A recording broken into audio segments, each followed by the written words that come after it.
बाणी पलटू साहब जी की। चोला भया पुराना आज पटे के काल,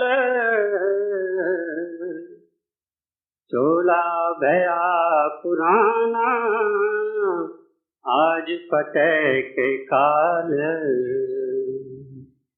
आज फटे की काल तेहू पे है ललचाना,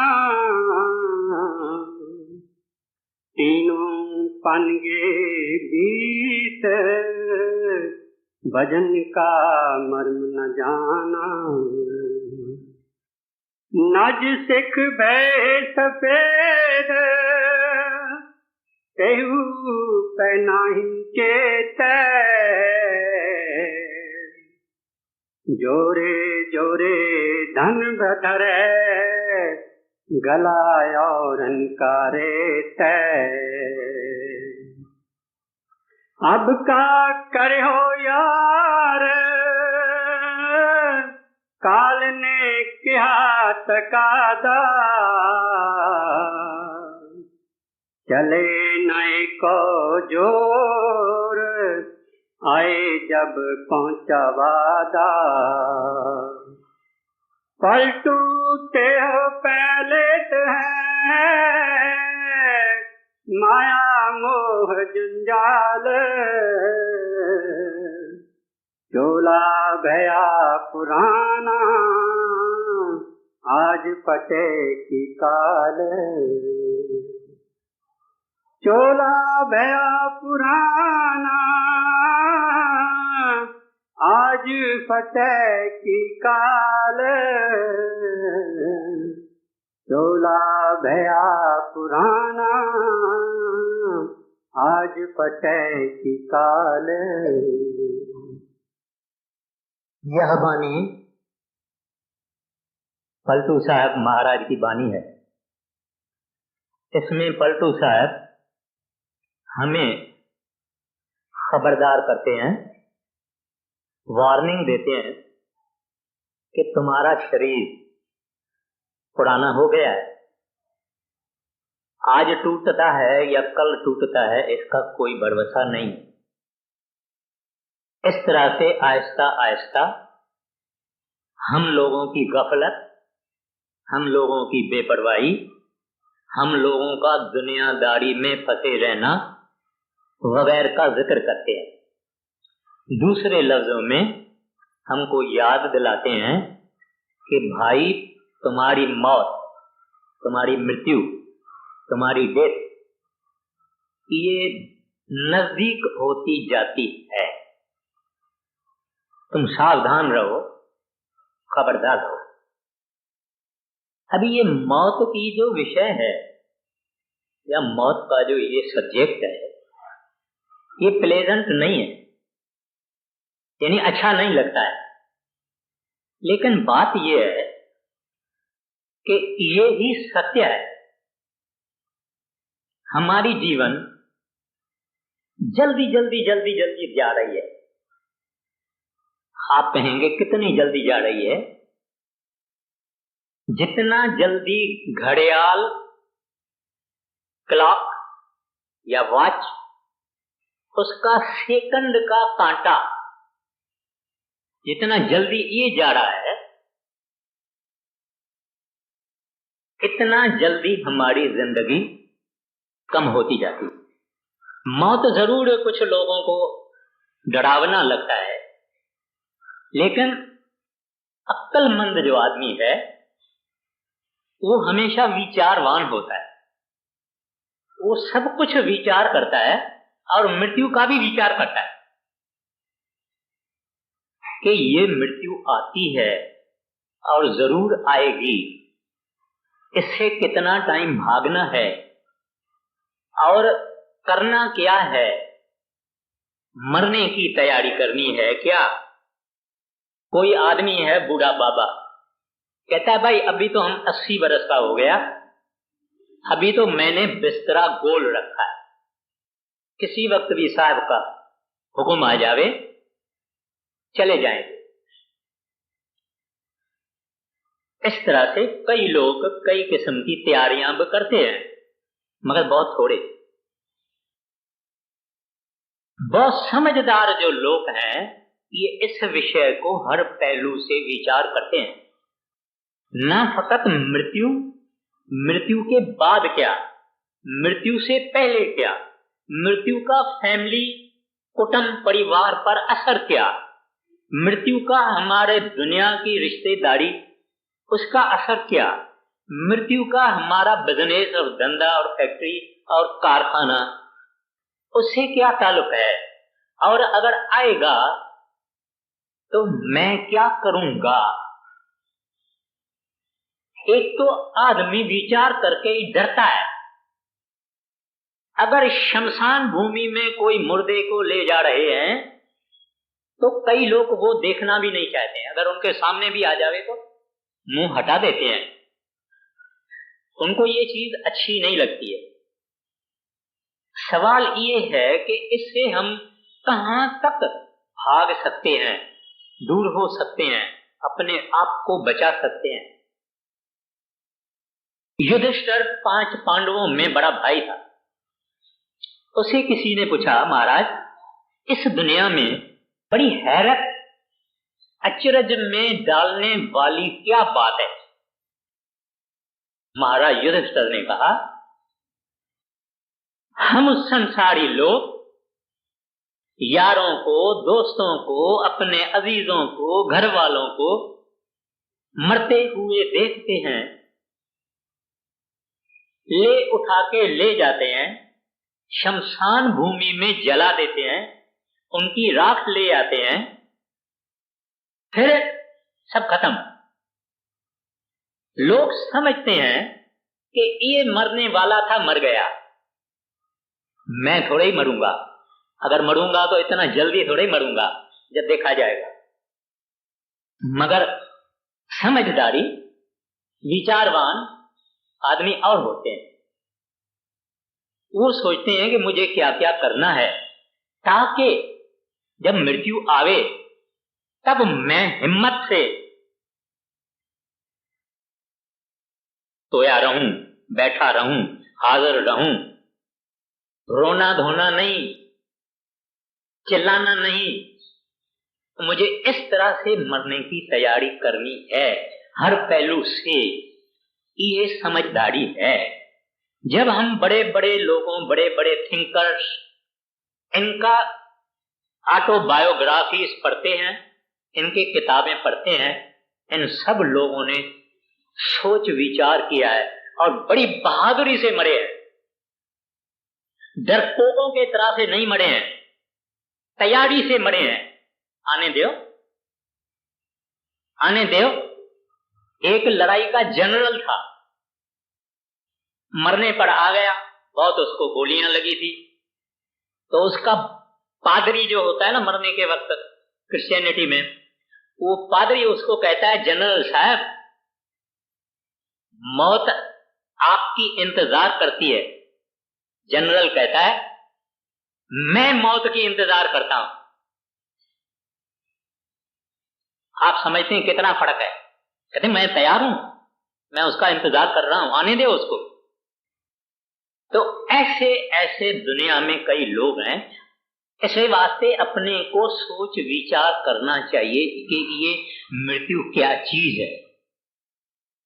पहले पहले ये हमारा शरीर जो है इसके 2 भाग हैं। एक भाग है फना, डिस्ट्रक्टिबल, नाश होने वाला।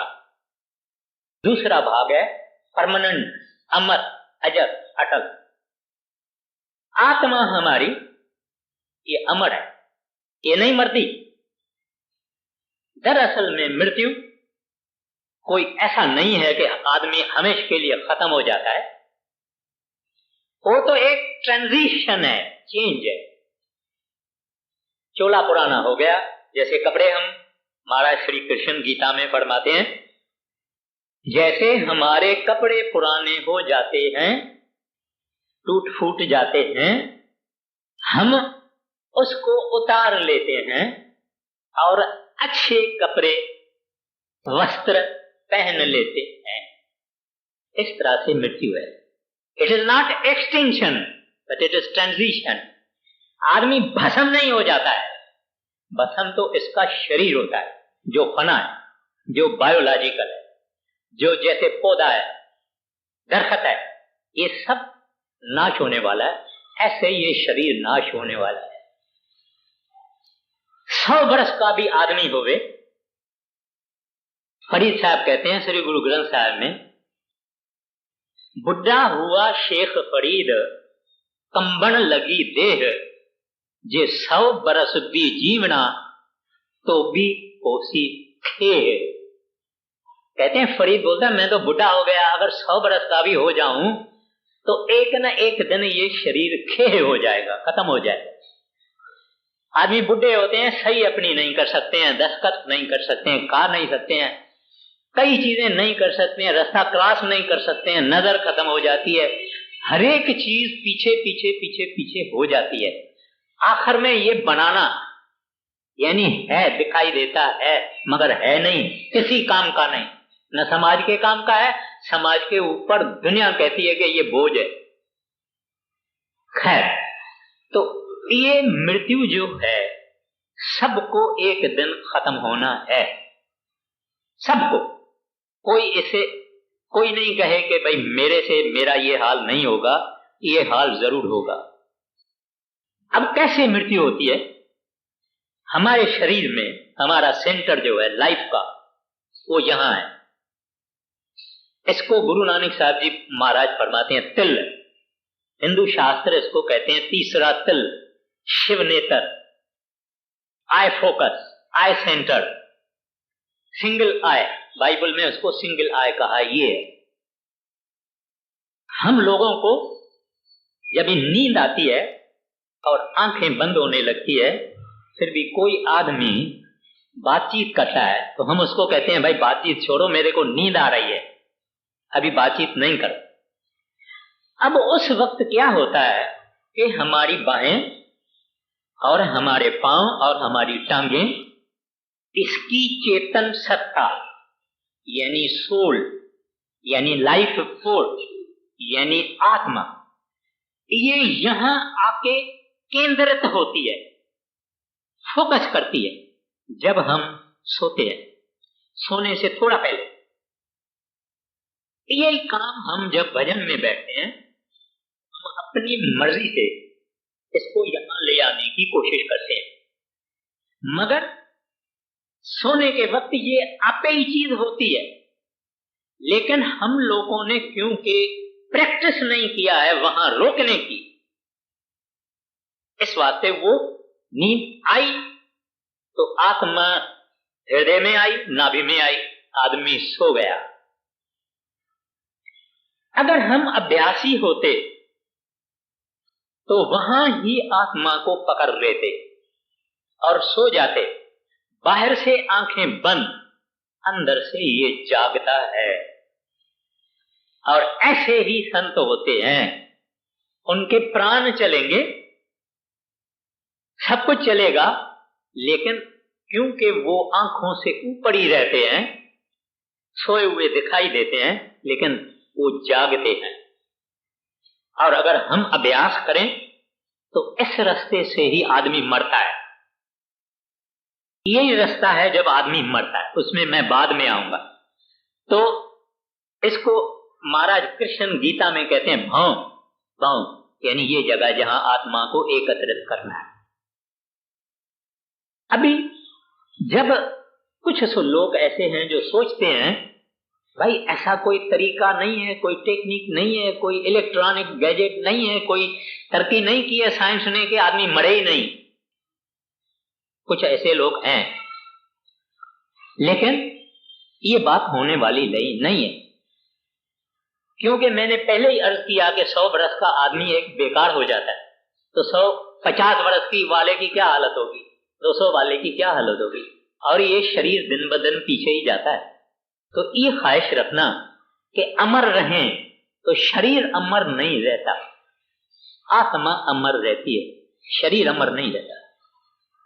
तो मरना जरूरी है, यानी इसको हम इससे अपने आप को बचा नहीं सकते। गौतम बुद्ध से लोगों ने कहा, महाराज कोई ऐसी कोई आप योग बल की बात बताओ जो हम मरे ही नहीं। बोलते हैं हाँ। बोले बताइए। कहते हैं जन्म ही नहीं ले। अभी जन्म तो ले चुके हैं। जिसने जन्म लिया इम्प्लीकेशन है कि वो एक दिन मरेगा। जिसने जन्म लिया वो मरेगा, जन्म ही नहीं लिया तो सवाल नहीं है। तो ये है बात कि आदमी कौन भी हो, कितना बड़ा भी हो, उसको एक दिन मरना पड़ेगा। शहंशाह हो, राजा हो, डिक्टेटर हो, वजीर हो, साइंसदान हो, हकीम हो, डॉक्टर हो, मरना जरूर पड़ेगा। वाणी कहती है जगत चबीना काल का, कुछ मुख में कुछ गोद। कहते हैं सारी दुनिया काल का चबीना है, खा जाए। कुछ उसके मुंह में है, इस वक्त मार रहा है, खा रहा है। कुछ उसके गोदी में है, कुछ क्यू में खड़े हैं। अभी आप और हम और सब, सारी दुनिया काल के आगे क्यू में खड़ी है। 15 बरस वाले को भी वो मारता है, 5 बरस वाले को भी मारता है, 5 दिन हुआ है जन्म लिए हुए उसको भी मारता है, 50 वाले को भी मारता है, हर एक को मारता है। समन नहीं, नोटिस नहीं, वार्निंग नहीं, कुछ नहीं, वो मार के चला जाता है। दुनिया बैठी रहती है, दुनिया देखती रहती है कि ये सोया हुआ है, मगर कहां गया पता नहीं। तो एक मौलाना रूम साहब ने एक बात बताई है कि एक शहर का हजरत सुलेमान बादशाह था और चांद और सूरज और हवा उसके हाथ में थी।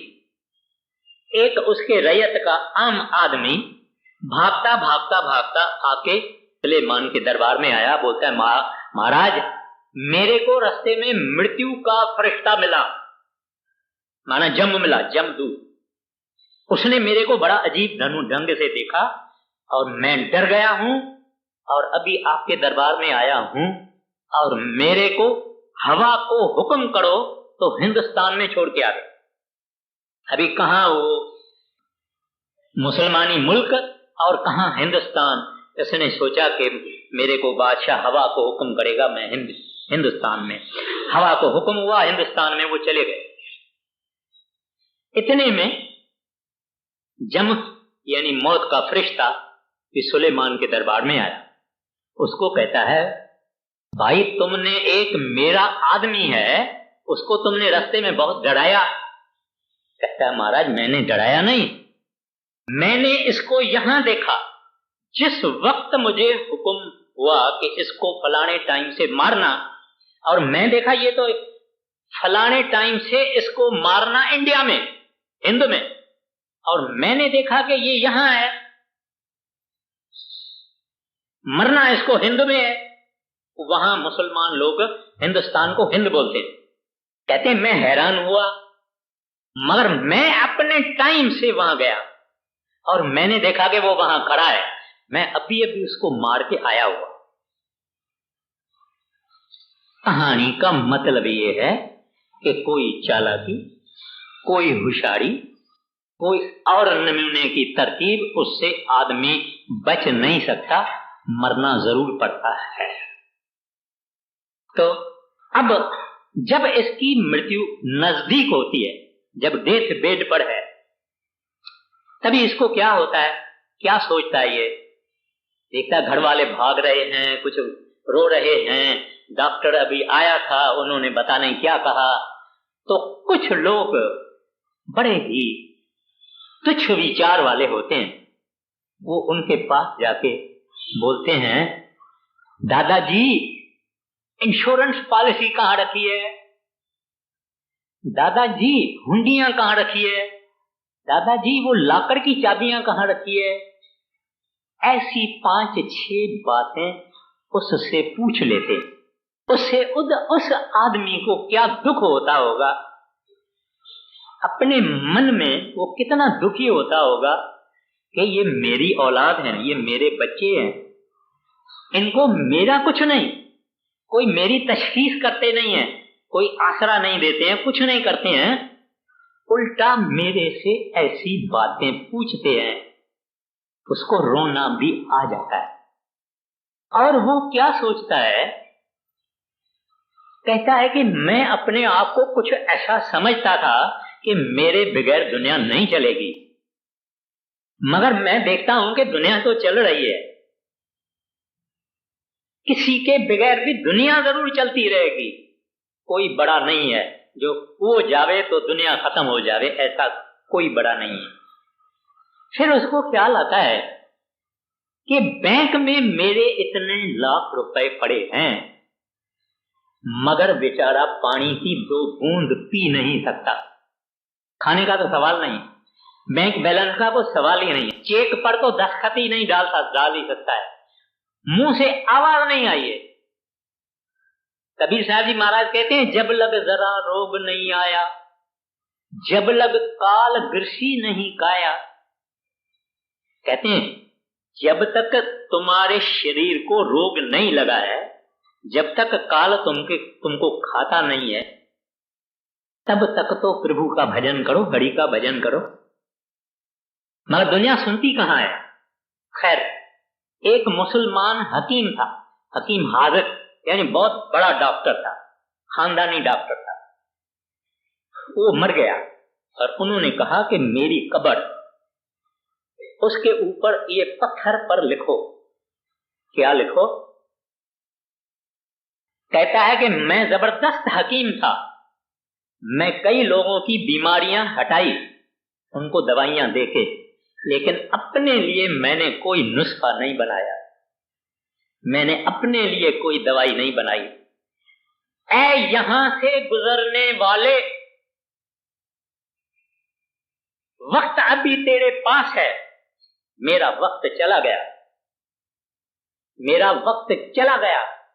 ऐ यहां से गुजरने वाले, मेरी जिंदगी से सबक सीख ले, क्योंकि वक्त अभी भी तेरे पास है। और उस वागड़ू को, परमात्मा को, हरि को, रब को, अल्लाह को याद करो।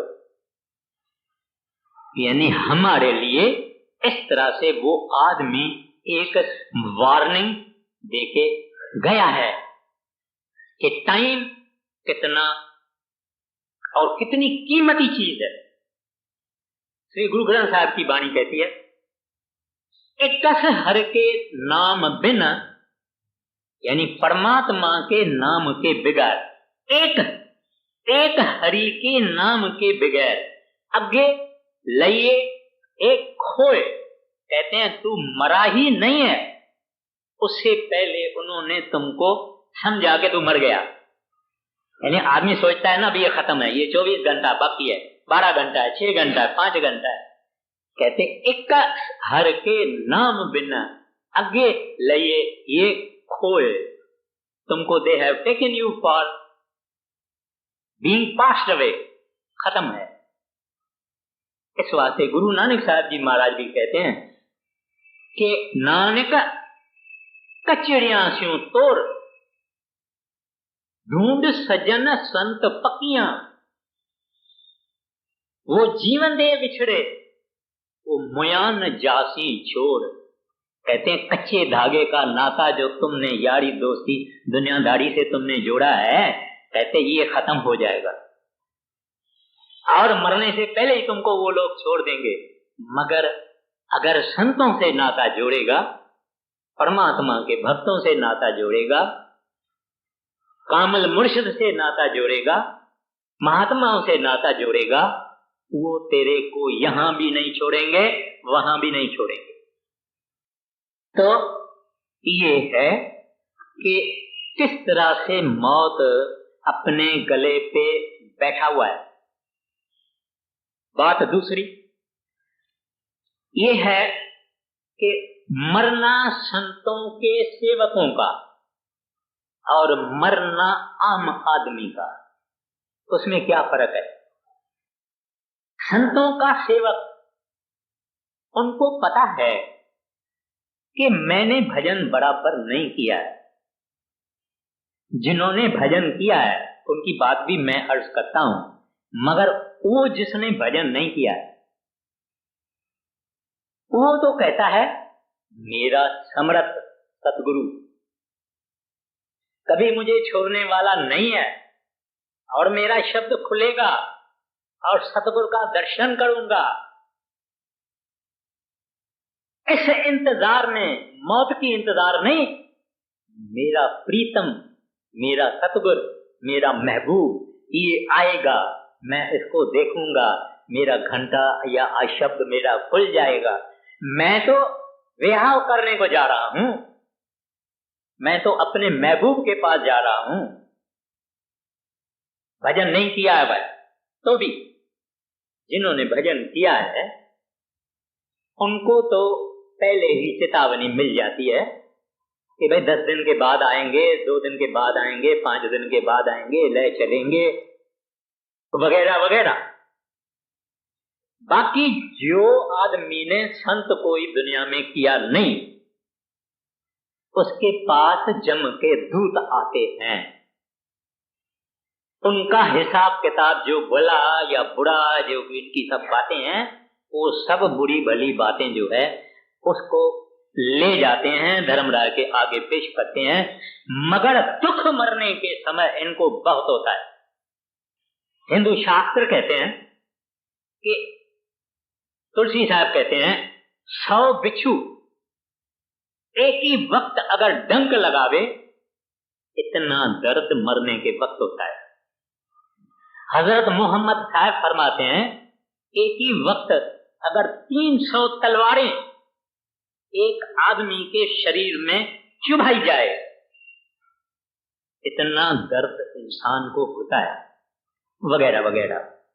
लेकिन जिनको पूरा महात्मा मिला, महात्मा वो हिंदू होवे, सिख होवे, इधर का होवे, विलायत का होवे, कोई भी होवे, महात्मा पूरा अगर इसको मिला होवे, काल या काल के दूतों की मजाल नहीं है कि इसके नजदीक आ रहे। एक पंजाब में रहने वाली माता थी, वो पति को बगैर बताने के नाम ले आई महाराज जी से। अब घर आई तो उसके पति को पड़ोसियों ने बता दिया कि ये नाम लेके आई है। वो खुद आर्य समाजी था। उसने उसको कहा मुझे पता लगा है तुम नाम लेके आई है, राधा स्वामी नाम लेके आई है, देख मैं तुम्हारे को क्या करता हूं। उसने कहा मारोगे, पीटोगे, घर से निकाल दोगे, मैं जाके बर्तन मांजूंगी, रोटी का टुकड़ा मेरे को कभी भी मिलेगा। ठीक है, वो खुद चला गया ऊपर टेरेस पर हवन यज्ञ करने को। तो वहां कोई हवन जलते जलते ये उठा तो इसकी धोती उसमें लकड़ी में फंस गई और इसकी किस तरह से टांग टूट गई। तो चिल्लाते चिल्लाते ये नीचे आया और डॉक्टर भी आया। डॉक्टर ने कहा कि इसके दिल को चोट आ गई है और ये जल्दी मर जाए। लोगों को बुलाया गया, रिश्तेदारों को, इसको कि भाई आ जाओ। सब लोग आ गए। अंदर इसकी क्या हालत थी, बाहर से ये सोया हुआ है, आंखें बंद है, मरा। मानी हुई बात। अंदर इसको जम के दूध पीट रहे हैं, माना मारपीट कर रहे हैं। बड़े महाराज जी आ गए और इसने बड़े महाराज जी को देखा था। जमदूतों को महाराज जी ने बोला चले जाओ, तुम क्यों आए हो यहाँ? बोले धर्मराज ने बोला है। और तो बोलो जाके धर्मराज को दूसरी परमिशन लेके आओ, उनको मेरे लिए बोलो। वो गए परमिशन लेने को, फिर वापस आए नहीं। अभी यहाँ वो सब बैठे हुए हैं, सारी दुनिया बैठी हुई है। वो आदमी जो मरा हुआ है वो आहिस्ता आहिस्ता करके आंखें खोलता है, इधर देखता है, इधर देखता है, इधर देखता है। औरत को कहता है ये मैं कहाँ हूँ? बोले अपने घर में है। तो ये सब आदमी क्यों इकट्ठे हुए हैं? कहते हैं क्योंकि आप मर गए थे और अगर 5 मिनट देरी से आप आंखें खोलते थे तो शमशान भूमि में तुम्हारा सामान पहले ही हम भेजा जाता है। बोलते हैं अब तुम अपनी बात बताओ। कहता है मेरी क्या बात पूछती है, मेरे को इस तरह से जम के दूध मार रहे थे, पीट रहे थे, मैं चिल्ला रहा था, पुकारे कर रहा था, तुम्हारे महाराज सरदार साहब आ गए, वो सब भाग गए और उसके बाद वो गायब हो गए और यहां मेरी आंख खुल गई। बोले अब मुझे डेरे ले चलो। बोले क्यों, अभी तो आप जिंदा हो गए, अभी डेरे क्यों चलेंगे। कहता है अब मैं डेरे चलता हूं, तुम्हारे महाराज ने मुझे जमदूतों से बचाया है, उन जमदूतों के जूतों से बचाया है। मैं महाराज को कहूंगा अब अपने जूतों से मेरे को मारो। खैर ये एक सच्ची साखी है।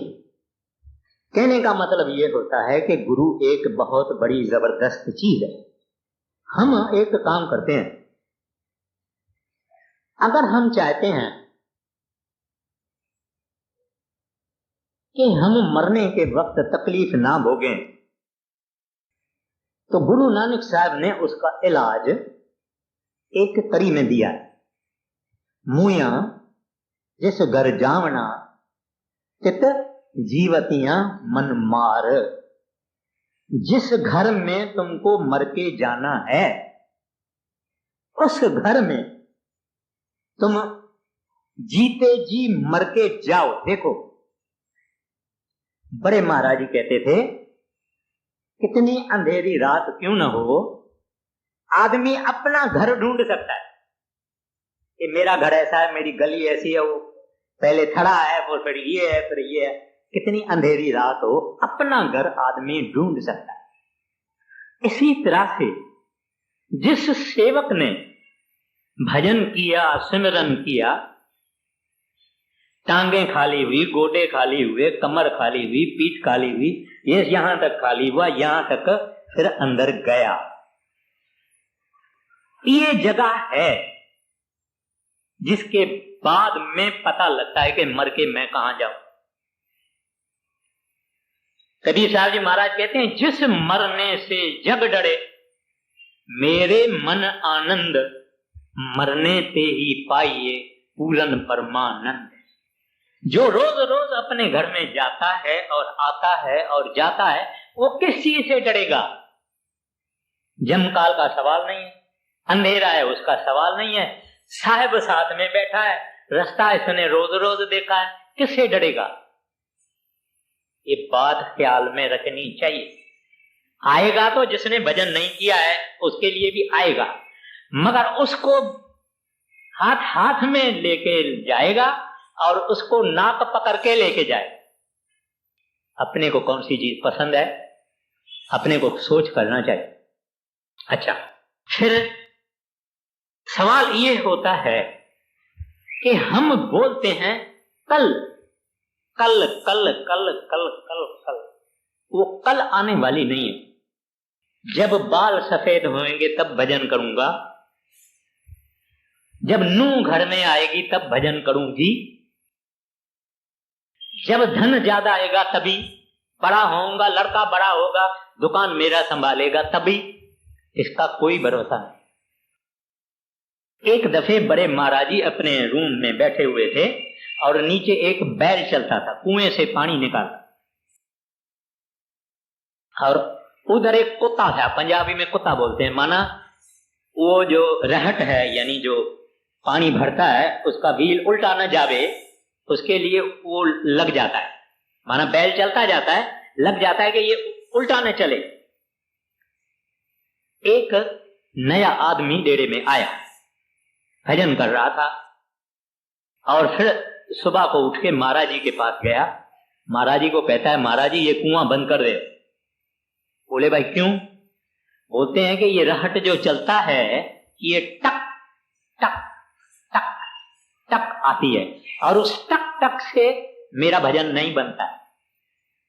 महाराज जी ने उसको कहा ए भला लोको, ये संसार की टक टक चलती रहेगी, ये संसार की टक टक चलती रहेगी, ये बंद नहीं होने वाली है। जो कुछ हो रहा है उसके बीच में अपना टाइम निकाल के भजन करना है। बड़े महाराज जी फरमाया करते थे, इस संसार में कोई खुशी खुशी नहीं मरता है, रो रो के जाता है। एक भजन करने वाला सत्संगी खुशी से मरता है। कहता आओ मैं तैयार हूं।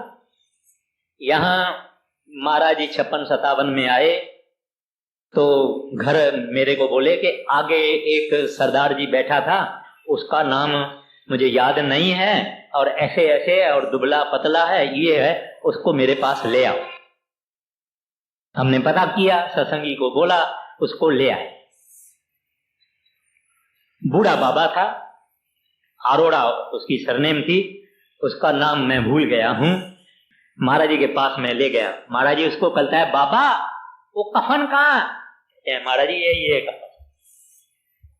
उसने कफन लपेट के अपने जेब में रखा और वो बड़े महाराज जी के सरसे में सिकंदरपुर में सेवा किया करता था और कफन बना के इधर डाला था कि मेरे को मृत्यु याद आवे।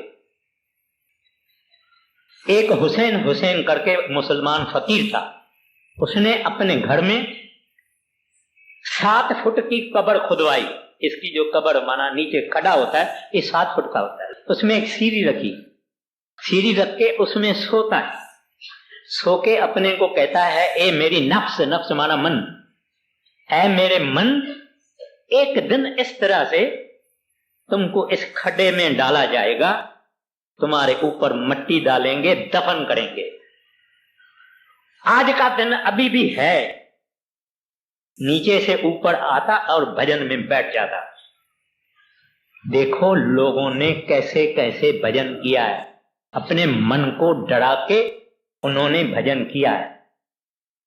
जो मरने से डरता है वो भगवान से डरता है, वो नेक रहता है, पाक रहता है। वो किसी का बुरा नहीं सोचता है, किसी की निंदा नहीं, गिला नहीं, ये नहीं वो नहीं।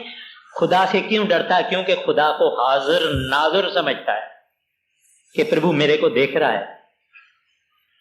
और जो डरता है वो जब मरता है उसके बाद डर का कोई सवाल ही नहीं है। डर उसकी दुनिया में नहीं, डर का वो मुंह नहीं देखता है, क्योंकि अभी वो खुशी खुशी के दुनिया में जाता है। अब हमारे मन में और ख्याल आता है, फिर हम क्या करें? मरने का डर सारा दिन मरने का डर ही रखना है तो काम कैसे होगा? कारोबार कैसे होगी? मैं फैक्ट्री में कैसे जाऊंगा? प्रोडक्शन कैसे होगी? ये कैसा होगा, वो कैसा होगा? ये कोई बात हेल्दी नहीं है। यानी आदमी सोचता है कि ये बात कोई मुनासिब नहीं है कि हम मरने का डर रखें। गुरु नानक साहब जी महाराज कहते हैं, सदा सदा मरने का डर का सवाल नहीं है। सवाल ये है, मरने की तैयारी रखो, जीने की आशा रखो। Hope to live but be prepared for death. इत्तेफाक से उस वक्त रोना और चिल्लाना और घबराना नहीं। बाबा मैं तैयार हूं, जब आवे आवे उसकी मर्जी है, मैं तो तैयार हूं। मैं तो नाते जो भी थे अभी मेरा ऊपर से है सब कुछ, मैं तो तैयार बैठा हूं। एक हमारे सत्संगी साहब थे, मैं नाम नहीं लेता हूं, उसने पहले ही बच्चों को अपनी सारी मिल्कियत जो थी वो सब बांट के दे दी। मैं पूछा क्यों? कहता है मैं वेल्थ टैक्स से तो बच गया ना, मैंने सब दे दिया। फिर वो और भी धंधा करते थे, जितना पैसा एक रोज में ये कमाते थे प्रोपोर्शन में अपने बच्चों को दे देते। कहता मैं जेब में अपने पैसा रखता ना, जब मैं मरूंगा मुझे कोई फिक्र नहीं रहेगा, इसको क्यों नहीं दिया, इसको दिया, इसको थोड़ा दिया, इसको ज्यादा दिया। कहता कोई मुझे फिक्र नहीं। तो मरना का डर रखना इस वास्ते कि कभी आता है, कब किस वक्त आता है। मैं तो तैयार हूं, लेकिन दुनियादारी की भी कर रहा हूं।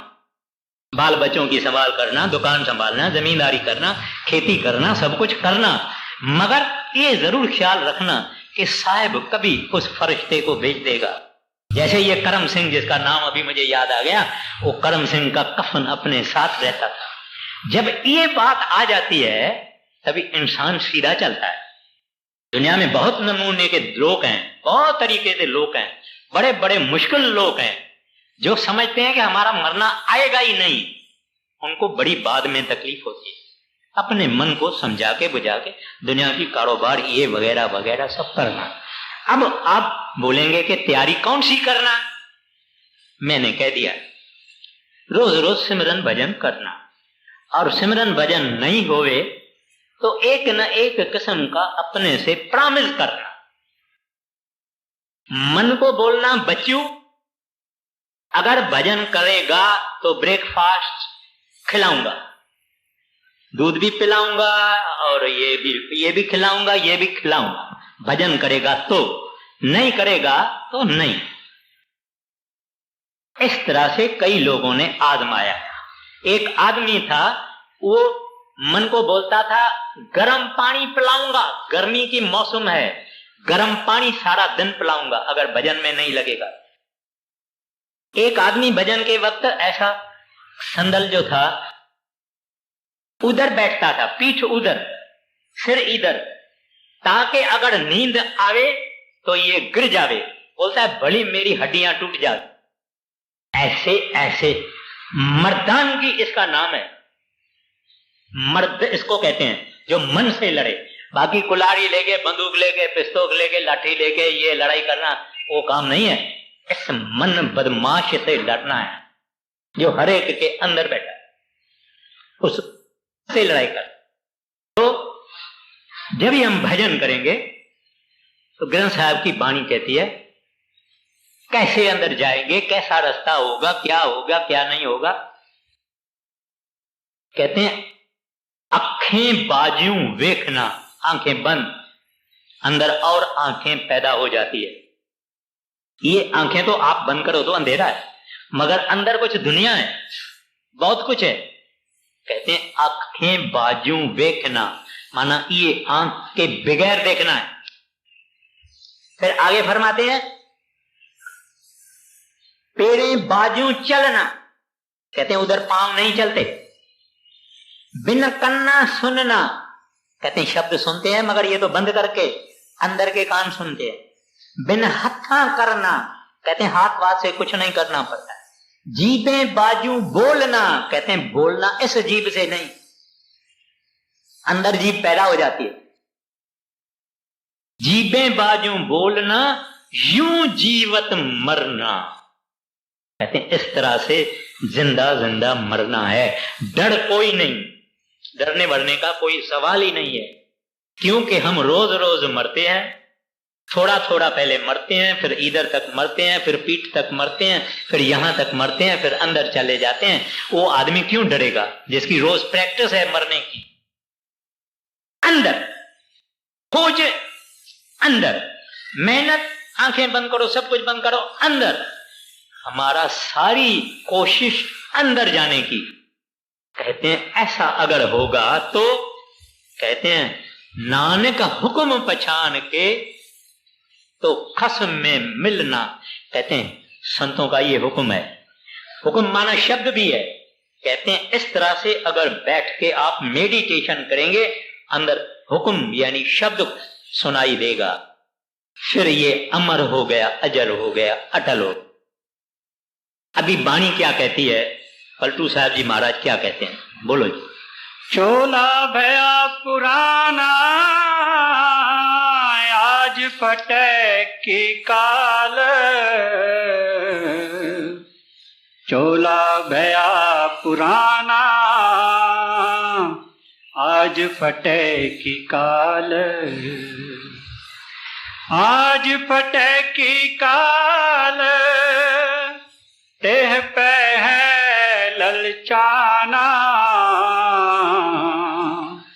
तीनों पन गए बीत भजन का मर्म न जाना। अपने को याद दिलाते हैं कि ए प्यारा, चाहे तू 25 बरस का है, चाहे 50 का है, चाहे 70 का है, चाहे 80 का है, तुम्हारा रोज रोज चोला यानी शरीर पुराना होता जाता है। हम डॉक्टरों के पास जाते हैं, दवाइयां ले आते हैं, फोटो निकलवाते हैं, आराम लेते हैं, कई किस्म की बातें होती है। ये छोटी छोटी वार्निंग्स है, छोटी छोटी वार्निंग है, छोटी छोटी चेतावनी है कि तेरा शरीर पुराना होता जाता है। आज फटे के काल, आज ही मर जाएगा, कल मर जाएगा, इसको क्या पता। एक बात सोचनी है, वही गलती जो युधिष्ठिर ने बोली, ये समझता है दूसरा ऐसे मर गया, दूसरा हवाई जहाज में मर गया, वो हंसते हंसते मर गया, वो बाथरूम में मर गया। किसी के साथ ये बात हो सकती है, किसी के साथ भी हो सकती है। ये अपने को वार्निंग है। कहते हैं पता नहीं किस वक्त सांस बाहर जाता है। गुरु नानक साहब जी महाराज और भाई मर्दाना एक दफा जंगल में बैठे थे, तो गुरु नानक साहब जी मर्दाने से पूछता है, मर्दाना सांस का क्या भरोसा है, जीवन का क्या भरोसा है? कहते हैं महाराज कल है, आज होएगी कि नहीं? महाराज जी ने कहा नहीं, सोच करो। बोलते हैं सुबह को है, शाम को होएगी कि नहीं? बोले नहीं, ये भी ठीक नहीं है। बोले सोच करो। कहते हैं अब भी है, बाद में होएगी कि नहीं? महाराज गुरु नानक साहब ने कहा ये भी गलत है। तो बोले आप फिर बताओ। कहते हैं ये श्वास जो गया ये वापस आएगा कि नहीं? आप चाहे कुछ भी कहो, कोई ये नहीं कहेगा कि झूठ है। कई हमने दुनियादारी में कई देखे, तो अपने को ये विचार करना चाहिए। कहते हैं तीनों अवस्थाएं, माना बचपन, माना जवानी, माना बुढ़ापा, कहते हैं तेरे चले गए। मरम न जाना, कहते तुमने कभी होश रखा है कि इतना बरस हो गया, इतना बरस हो गया, इतना बरस हो गया। किसी आदमी का बर्थडे होता है, जन्मदिन होता है, हम बैंड बाजे बजाते हैं, फोटोग्राफर आता है, वीडियो वाला आता है, खाना पीना होते हैं, महफिलें होती है, तरह तरह का सब कुछ होता है। वो आदमी 35 बरस का है, उसका 35वां जन्मदिन है। खुशियां, ये कोई नहीं सोचता कि 35 तो इसके खत्म हो गए, बाकी कितना है इसका, बाकी कितना है उसका किसी को पता नहीं है। तो कहते हैं ये दुनिया वालों आप मूर्ख हैं, आप ये नहीं सोचते, जो गया है वो सोचते हैं, उसकी खुशी करते हैं। आपका आने वाला क्या है ये किसी को पता नहीं, एक मिनट में चला जाए। Yesterday is gone, tomorrow cannot be assured. Only today is dying. कल चली गई, दूसरी आने वाली कल का कोई भरोसा नहीं है। फकत आज तेरा, आज माना जो आज उठा, जो आज भजन में बैठा, इसकी आज गई माना यूजफुल हो गई, सफल हो गई। इस तरह से उसकी रोज रोज की आज सफल हो जाती है, इसको डर नहीं। रोज रोज की आज, क्योंकि कल का भरोसा नहीं, उस कल का भी पता नहीं, इस कल का भी पता नहीं। कोई कहे कि मैं प्रिविलेज्ड आदमी हूं, मैं इतना बड़ा आदमी हूं, मैं ये हूं, मैं ये हूं, उस साहब के सामने तो ऐसा है काम, पता भी नहीं लगता। कहते हैं सोया हुआ था, लिफ्ट में खड़ा था, हमने उसको देखा, उसने ऐसा कहा, उसने ऐसा कहा, हमने कल देखा, इसको रात को देखा। भाई क्या बात है, ये सब होता रहता है, ये सृष्टि का कानून है। अक्लमंद वो इंसान है कि ये सब देख के तैयार रहे। मरने की तैयारी, जीने की आशा, ड्यूटी अपनी पूरी करनी है। आज फटे की काल तेह पे है ललचाना, तीनों पन गए बीत भजन का मर्म न जाना। नज सिख पे सफेद तेह पे नाही चेत, जोरे जोरे तन धरे गला और रेत। कहते हैं तुम्हारे हाथ सफेद हो गए, माना खून नहीं है, माना खून नहीं है। तुम्हारे पांव सफेद हो गए, नखसक तू पूरा पीला हो गया। तू आरसी में देख के, मिरर में देखो तो सही तुम्हारी क्या हालत है, क्या तुम्हारी जवानी थी, कितनी लाइन तुम्हारी ये हो गई, बाल तुम्हारे सफेद हो गए, आंखों से पानी आता है, चलता कैसे है। तुम याद नहीं करता है कि एक दिन इसकी आखिरत भी आएगी।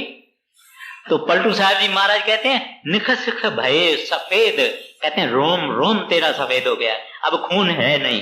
तेहू पे ना हूं चेत, कहते हैं फिर भी तू नहीं याद करता है प्रभु को, फिर भी नाम सिमरन नहीं करता है। दुनिया में परमात्मा किसी से क्या मांगता है? कहता है खाली प्रभु का नाम जपते रहो, जपते रहो, जपते रहो, जपते रहो, खाओ पियो सब कुछ करो, मगर नाम ना छोड़ो। और एक दिन भी नाम के जपने के बगैर नहीं जाना चाहिए। यही चीज है, यही वस्तु है, यही साथ जाने वाली है। अगर हम ना सोचेंगे हमारी मर्जी है, फिर तो बड़ा रोड खुला पड़ा है, 84 लाख जूनियों का रोड खुला पड़ा है। कहते हैं उधर चले जाओ। पीला हो गया फिर भी तू विचार नहीं करता है। जोड़ जोर दोर धन धरे गला औरन का रीत है।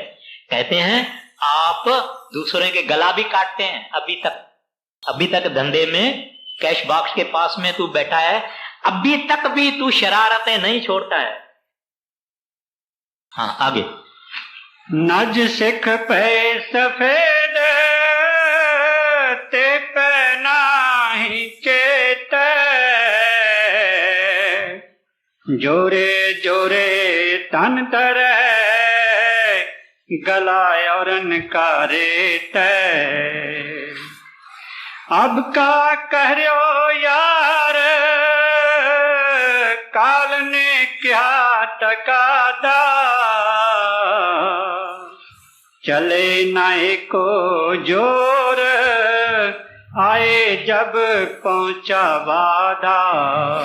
कहते हैं ऐ यार, अपने को पलटू साहब जी महाराज कहते हैं, जैसे बड़े महाराज जी बोलते हैं भले लोगो, ऐ प्यारे लोगो, ऐसे कहते हैं ए यार अब का करो यार, क्या करेंगे जब काल आके खड़ा होगा।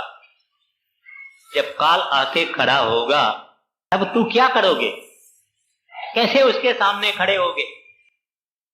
क्योंकि तुमने उस प्रभु को सब याद किया, उस प्रभु को तुमने याद नहीं किया। फिर तू जो चालाकियां करते हो, तरतीबें करते हो, चले ना एको जोड़। कहते हैं कोई होशियारी विचारी उसके सामने नहीं आएगी। आया जब पहुंचा वादा, कहते हैं अपने टाइम से वो जम का दूत आ जाता है, अपने टाइम से खड़ा हो जाता। अब का करे हो यार काल ने क्या टकादा, चले नाए को जोर आए जब पहुंचा वादा। पलटू ते पहले है माया मोह जंजाल, चोला भया पुराना आज फटे की काल। एक मुझे बात छोटी सी याद आ गई। एक आदमी था, उसने ये फैसला किया था कि 5 लाख रुपया जब मेरे पास जमा होगा मैं अपनी सारी फैमिली को राउंड द वर्ल्ड घुमा के आऊंगा, सब कुछ दिखाऊंगा, यूरोप, इंडिया वगैरह वगैरह वगैरह सब। कुदरत से उसकी मृत्यु का टाइम आ गया, जम का दूत आ गया, फरिश्ता आ गया। वो कहता है भाई उठो, जल्दी करो, तैयारी करो। कहता है काय की तैयारी करूं? कहता है तुम्हारा टाइम आ गया है, तुमको चलना है। कहता है भाई मैंने बड़ी मुश्किल से 5 लाख रुपया जमा किया है, और बड़े प्लानिंग किए, ट्रेवल एजेंट से सब कुछ करके मैंने बड़ी तैयारी की है, और तुम आके बोलते हो तुम बड़ा बेरहम आदमी हो। बोलता है मैं बेरहम नहीं, तुमको चलना पड़ेगा। बोलते हैं अच्छा मेरा 5 लाख है ना, 2.5 लाख तुम ले लो। कहता है हम पैसे को हाथ नहीं लगाते हैं। कहते हैं अच्छा 4 लाख ले लो, 1 लाख मेरे को दो। कहते हैं तुमको कहता हूं जल्दी तैयारी करो। आखिर में सौदा ये हुआ कि मेरे को एक सेंटेंस, एक कड़ी लिखने दो कागज के ऊपर। इतना हुआ फैसला। को कहा कि हाँ ये तुम लिखो जो लिखना है, मगर एक कड़ी लिखो। एक कड़ी में क्या लिखता है मेरे यारों दोस्तों, मेरे जैसी नादानी नहीं करना, हमेशा काल को अपने सिर पर समझना। पलटूते पहले तो है माया मोह जंजाल, चोला भया पुराना आज फटे की काल। राधा सुन।